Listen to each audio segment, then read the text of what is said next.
Welcome to today's program, In Conversation. Today our guest is Bob Morgan, and he is author of Rise Again. And certainly Rise Again makes us think of Cape Breton, and it is a history of Cape Breton. Welcome, Bob. Welcome, thank you very much. Bob, maybe a fitting part to start would be with your history and take us up to the writing of the book. Okay, well, I am not a native Cape Bretoner. I came here 46 years ago. I guess this years are going on. So it's, of course, most of my life.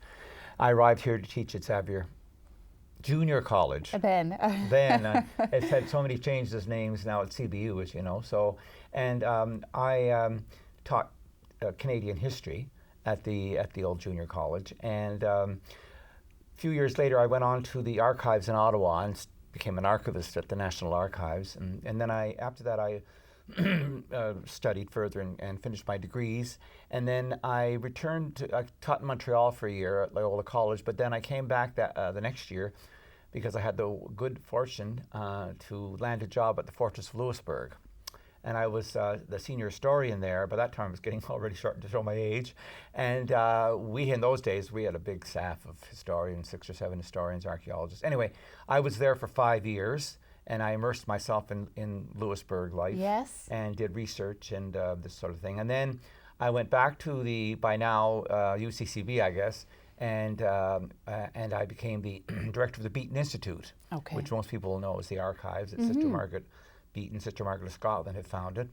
And I stayed there for the rest of my career until 2000. I taught history, Canadian history. Then we whittled it down to maritime history. Then I managed to get it down to Cape Breton history. Wow. So I was teaching the history of Cape Breton there for a number of years.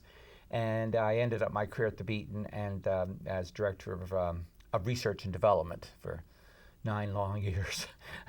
My favorite job was the Breton Institute, of course, and wonderful. That's when I retired. Okay, and so you retired in? 2000. 2000, okay. Because it led me to think, when did you have time to even consider writing a book? It certainly had the basis. Yeah. And all of your background Yes. would certainly lend to this being an interest, a life, first off. Yeah. And so I thought that, when would you have possibly, so did this start when you retired? Obviously it was long before, but. Absolutely, yeah. I was thinking about publishing. I mean, I've done a lot of publishing in my life, essays, reports, and this. But right after I retired, we did early Cape Breton, a book of essays that I had done, brought them together, and we published that. Then I did a history of CBU, of the University College of Cape Breton. I thought that would be an important thing to do because the old professors are gradually leaving or dying off. So I'd get that, and I was young enough. I was only in my early 20s when I went there, but I got to know a lot of the people who are now gone. So I thought, well, this would be a good job for me to do the whole history. So I did the history up to about the year, 2002, and then I thought the next thing, talking to Ron Kaplan, who was of course the publisher of the book, Breton Books. And Ron said, he'd been after me for many years. You've got to do history of Cape Breton. You've got to do history of Cape Breton. Well, every time I'd have a few beers, we'd say, yes, maybe we'll do this. Yeah, we'll do this project. I guess one night maybe I had one too many. I agreed. You were committed. We would go at it. So so I began it, and I'd made notes over the years, little jottings, and I'd throw them in a box or something and say, that would be interesting someday. Just keep that. So and then I began. Let's say in about 2002, after the Cape Breton CBU history. And I started then. So this is how long it's. What is this? 2008. So it's about 6 years of writing and and brushing up on little areas that I wasn't certain of, and doing bibliographies and all those awful things. And then finally got to the point where I could put pen to paper, as they say. Yes. Now, when I read the book, I thought the format what led you to choose the format that it's in? Because it's very much a section, and it takes you through the entire history in that section. And then you'll come to another section, and then again, it'll take you from start to finish. It's not necessarily in chronological order, chapter by chapter. No, that's right. But well, first of all, the decision had to be we made to do it in 2 books. Okay. And this one goes to the end of the 19th century, and then the next book will do the rest of the history. And so that was one thing. And another thing, though, was, for example, in that first chapter, in the land of the Mi'kmaq, really, that just covers the early period of Mi'kmaq. I weave their story right through to Yes, the last yes. last page of the last book of the last. And too many books they do the native people and they put them all at the beginning. Yes. And I made the decision, no, I wasn't going to do that. Yeah. And it's the same with the Acadians and the Irish and the Scots. The story is woven all the way through here. Well, woven is the key, because it wasn't just a people here and then, and that's the only time frame that we're dealing with. Yeah, It right. was always That's right. And they mixed. came, and then their evolution into becoming Cape Bretoners. Yes. You know what I mean? Like they It's came very as true. Scots, let's say, or Acadians, and they became Cape Bretoners. And you see, I hope, in this book, we see the beginnings of that. Not the complete. I don't feel that even by the end of the 19th century, we've got the complete Cape Bretoner yet. That comes in book 2. Yeah, okay, because no, it's very true. As far as our culture now, I think of it as one culture. Yeah. And exactly as you say. Absolutely. As Cape Bretoners. It's a Cape Breton culture. But very distinct in the book. Yeah. Okay, Yes. these were the Gaels, or Yes, that's and you know, right. again, you can talk about the Acadian and go through. So you can Exactly. see the pockets that they emerged from. Exactly. And eventually, and as book 2 comes into We start one. bringing them together. Yes, because they all had very different backgrounds. Absolutely. I mean, we think the Acadians and the Scots, and then of course the Irish as well. These groups, how they came separately. They lived not so much the Irish; they more intermingled. But the other groups were like in Shetty Camp and at Ayrshire or Almadam. You've got and then you've got the Scots scattered around the island. But some were Catholic and some were Presbyterian, and they sort of lived in their own little worlds. And so the story is how they came separately, and then gradually you see them coming together. But you even in the very beginning of the book in the introduction is the very formation of Cape Breton, the actual formation. Actual formation. Yeah, so really we are getting day 1. That's right. I'd say it's about between 1 billion and 700 million years ago. We start the story, and we start south of the equator, and we gradually, as we drift, as we know, that's how the continents, continental drift, plate tectonics, and gradually we went over the equator, and then came this way. That's when we picked up the coal as we came this way. And something else, the coal has been there for quite some time. Absolutely. I probably didn't realize its impact on the early settlers until I read the book, and really where it started. I thought of it again as something more industrialized later. That's what came about, but really it's not. It's maybe one next to fishing, one of the main resources that we had to offer. Yeah, it wasn't, in the early years, it wasn't that big. No. The big thing, of course, was fishing, as you see. I mean, fishing is the big thing. And then gradually, as the years go on, we see the settlers coming in, and agriculture grows. Yes. And then to lumbering and shipbuilding. It's really later. I mean, you have coal back in 1720 at Port Morion, but it's not really that important, that big an item until you get 1820s, late 1820s. But it really, when the General Mining Association comes into Sydney Mines, but it really is later than that. Like it's when it really starts to grow after the American Civil War. That was a big market. The Americans needed coal to kill each other. Yes, and both we sides. Happily supplied both sides with coal. Go ahead, build all the we ships won't have and a guns you preference. want. Yes, We'll take a break, and when we get back, we'll talk Okay. a bit more about that. Okay. Please join us after the break.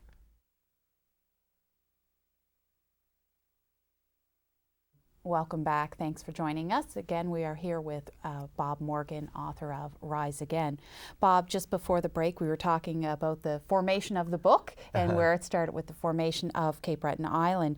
And I guess just before we get on to the topic of, or the topics covered in the book, you chose a very limited amount of photos, but you did choose to include some photos in the book. Where was your thought on the photos? Well, we wanted to get a cross-section of what we were talking about, where we could get, so we wanted to show the different groups, the Acadians and the Scots, and then you wanted to show, of course, the Loyalists who were important because they left so many historic houses down in northern Sydney, but also other parts of the island, like the fish plant workers. Interesting, last night a friend of mine called, so all excited, and what was it? He said, my goodness, he was looking at the picture of the fish plant workers, and there was his mother and his father in that picture. Oh, my which goodness. I didn't know. And he was so pleased, and so was I pleased, but he didn't tell me which one.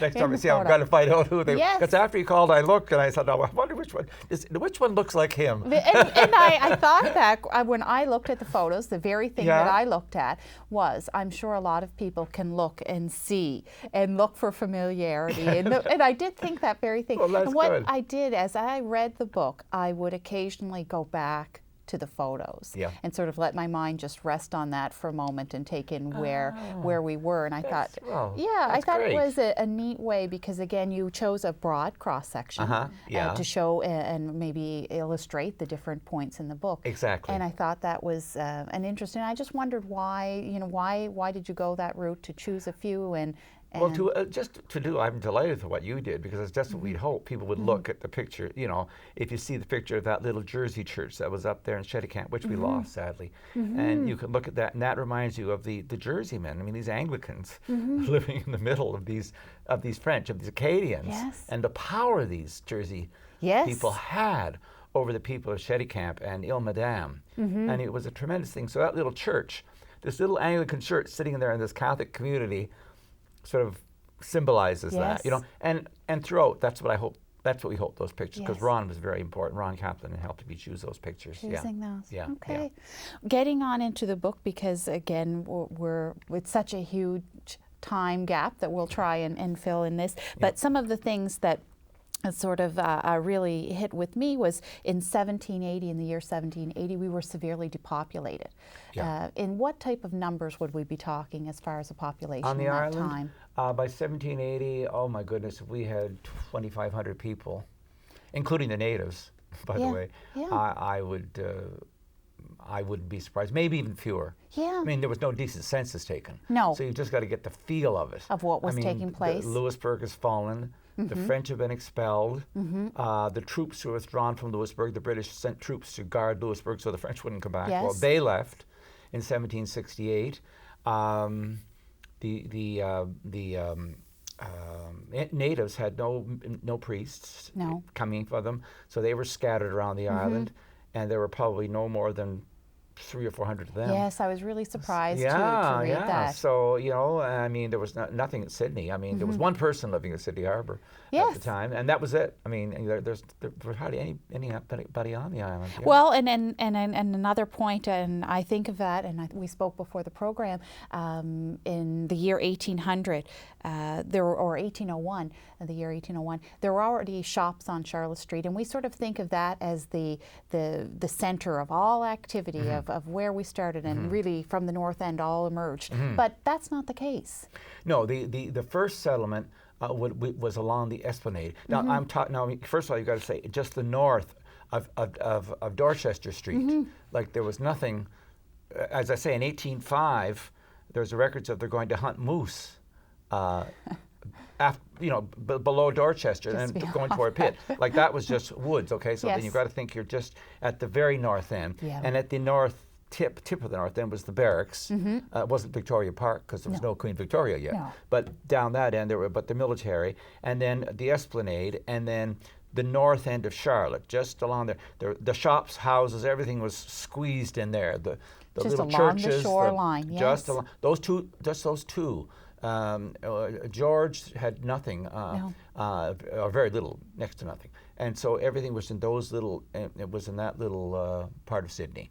And I think it's at that point in the book, and I really started recognizing names, and of course I was born on the island, and names that I've grown up hearing and places. Yeah. And really it made me want to revisit a lot of our landmarks because, that's where Nepean, and that's where, Dorchester, or that's where all of these, whatever area in the book that you were always drawing names of people and places, and really they come alive again because now they weren't places. Now this is starting with, they were people first, and this is where the names exactly came from. like Nepean, the colonial officer, and George, of course, King George III, and Charlotte was, of course, Queen Charlotte at the time, because don't forget, Sydney is founded by loyalists. Yes. And so these names are very loyal obviously loyal names: Amelia, the daughter of the king, and York, who was in charge of the troops here.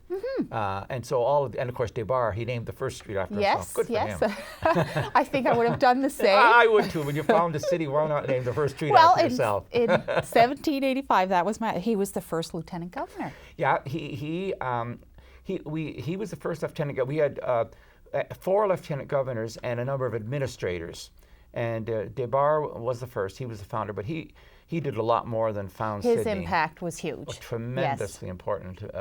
And a very important man in Canadian history because he surveyed all the coasts of North America. Yes. And his work is not only a great work of surveying and engineering, but it's a fantastic work of art, worth many millions of dollars now.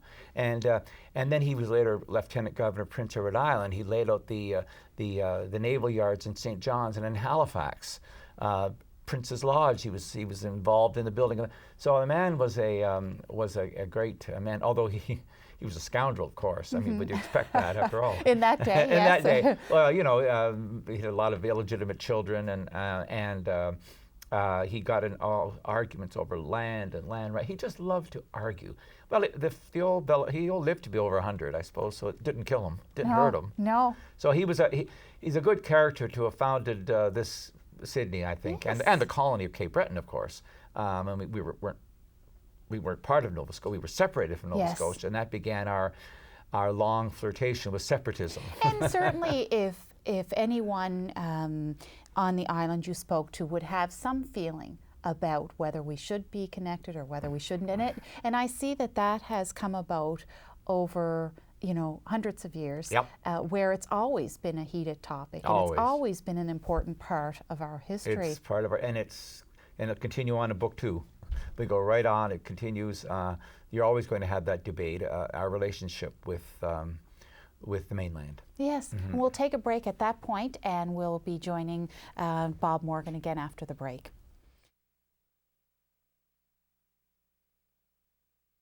Welcome back. Before the break, we were talking about Charlotte Street and the formation there, and carrying on and carrying through. And one thing that, since we're at around the year 1800, I wanted to talk about was at that point on the mainland, which had such a huge impact on our being, as we were saying. They had already begun to make reservations for the native. And then this sort of would continue on down the lines to where the government in place or the people that were in power started thinking along the same lines. Talk a little bit about that. Okay, well, we weren't part of Nova Scotia in 1800. That's first of all. So between 1785 and 1820, we're a separate colony, a separate province.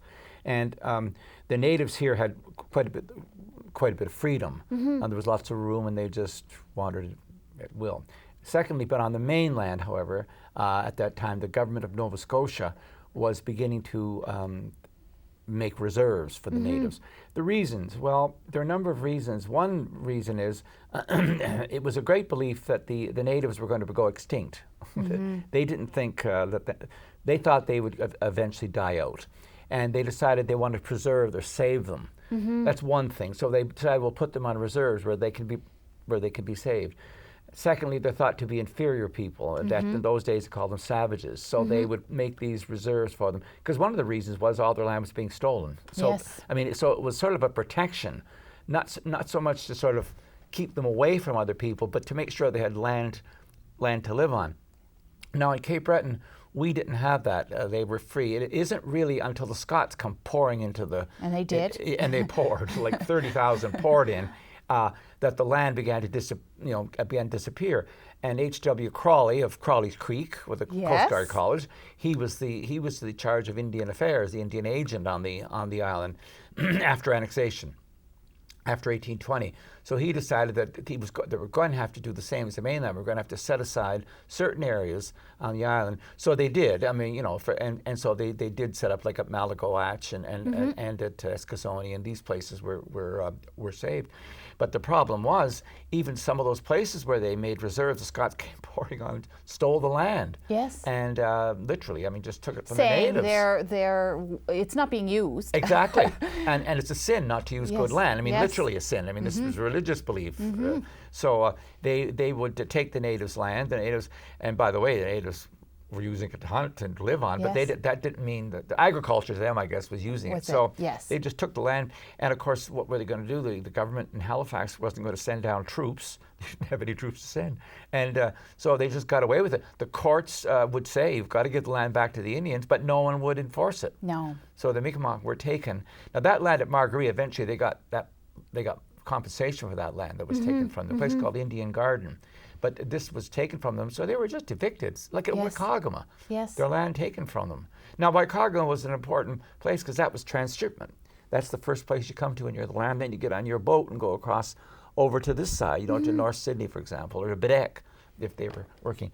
And so this is why these reserves were put in. But even after that, the natives had pretty much freedom on Cape Breton. They would travel around, and for example, they'd go to Bedek or North Sydney, and they'd sell some of their wares. Because they evolved. They gradually evolved into the new economy. I mean, they hunted and fished, but now they realized, well, we can make things. Yes. Like barrels was a big thing. Yeah. And they could sell these to the European, or whatever we were, the newly arrived Cape Bretoners.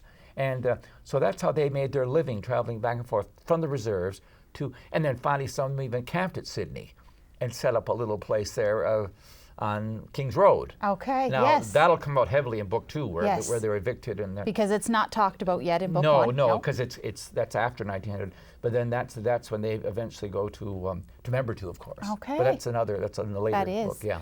Something I was surprised to read in the book, that something that would have occurred in Indonesia would have affected us so greatly. Yeah. So in 1815. That's right. In 1815, the volcano Mount Tambora blew its top. You've heard Krakatoa is near there. That blew up in 1883. This was in 1815, and the dust that it sent into the air made the whole world cold for about 2 or 3 years later. In 1816, the year after, it snowed. If you remember Mount St. Helens, we had a cold year after that. It snowed in Virginia and in Maine. The crops were wiped out, and that's what happened in Cape Breton. In Cape Breton, the crops didn't mature, and the field mice, came out and ate the crops. As a result, there was almost starvation on the island. And of course, the result of that was the little government in Sydney, which was the capital of Cape Breton, had to give money to these people who were starving, and a lot of these were newly arrived Scots. Yes. And well, what happened, of course, was there was no money in the treasury at that time. You have to read the story. The liquor tax. The liquor tax was suspended, and there was no money. And that's one time that booze served a good purpose. Yes. But there was no money, and consequently, that's one of the reasons why Britain decided to annex us to Nova Scotia. There was no money in the treasury. They can't survive. They can't survive, so annex them to Nova Scotia. So it was a good excuse. Of course, the year after, everything went back to normal again, and there was money. But that mountain blowing up in Indonesia had a huge on the history of this island. It certainly did. Now, you touched on the Scots, and that ends up being a large portion of our history because of that. If you will just go into their emigration, maybe why they left and what was going on there. I think a lot of Cape Bretoners know that, just to make it simple, they had to make room for the sheep. Yes. The former lords who owned all the land up there, and they still do, they simply decided they could make more money raising sheep than having a bunch of peasants living on their land, because there was a great demand for wool. For the British Industrial Revolution, the machines needed more wool, and British wool was used all over the earth at those days. So the people were bumped off the land, and that began the gradual moving out of the people. They had to go somewhere. A lot of them went to the Carolinas, the early ones, but gradually moving north up to New York, and finally they find themselves on the Hector in Pictou and PEI. A lot didn't come, held as long as they could.